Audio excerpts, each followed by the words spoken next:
আসসালামু আলাইকুম। এই যে আমার যে টপলেটি পেঁপে বাগান ছিল, পেঁপে বাগানে অনেকদিন যাবৎ ভিডিও আপনাদের কাছে দিই না। এই যে এটা হলো একটা মর্দা গাছ, আর এইদিকে আমার আরও সব গাছ, এই যে আরেকটা মর্দা গাছ।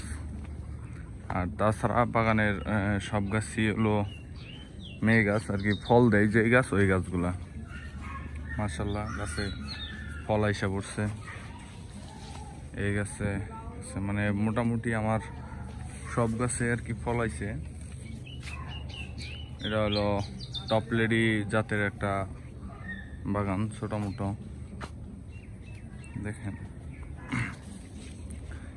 এই যে গাছে খুব সুন্দর ফলন মাশাআল্লাহ।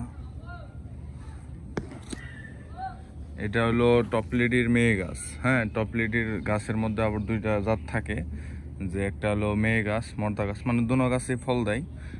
এইটা হলো মেয়ে গাছটা, এটার পেঁপেটা হলো একটু গুলিয়ে নামবো। আর এটা হলো মর্দা গাছ, এটার পেঁপেটা একটু কামরাঙ্গা সিস্টেম আইব।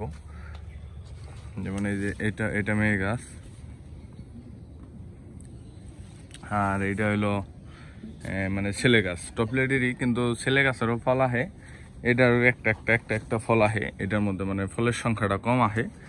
আর যেটা হলো মেয়ে গাছ, এটার সংখ্যাটা আবার একটু বেশি আহে। হ্যাঁ, এটা হইলো মূল কথা। পেঁপে ভেঙে দিলাম কারণ পেঁপে আমি পাকা পেঁপের প্রজেক্ট।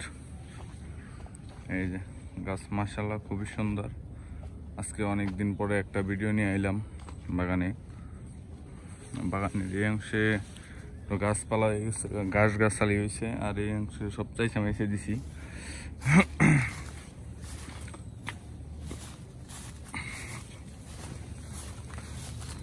এই যে এই গাছটা কি হয়েছে, এই গাছটা একবারে ছাহাই পড়ছে। হ্যাঁ, ছাহাই পড়ে এই গাছটার মধ্যে ফল আইতেছে না। হয়তো এই যে আশা করা আছে কিছুটা ফল আইতে পারে, উপরে দিয়ে অপাই আইতেছে। পেঁপে গাছ দেখতে দেখতে আমার চাইতে বড় হয়ে গেছে মাশাআল্লাহ।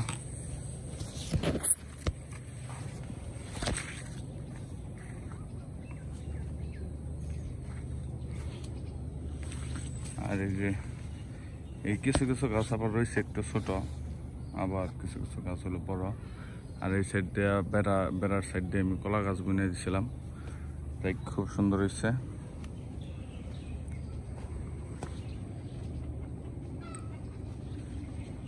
মাশাআল্লাহ। আর এই যে আমার সিজনের হলো আগের গাছ, যে আগের বছরের যেই সিজন, ওই সিজনে যে গাছগুলো আর কি বুনছিলাম, ওইটা কয়েকটা গাছ আর কি রেখে দিছি, কিন্তু একটা সবগুলা গাছ আর রাখা যায় নাই।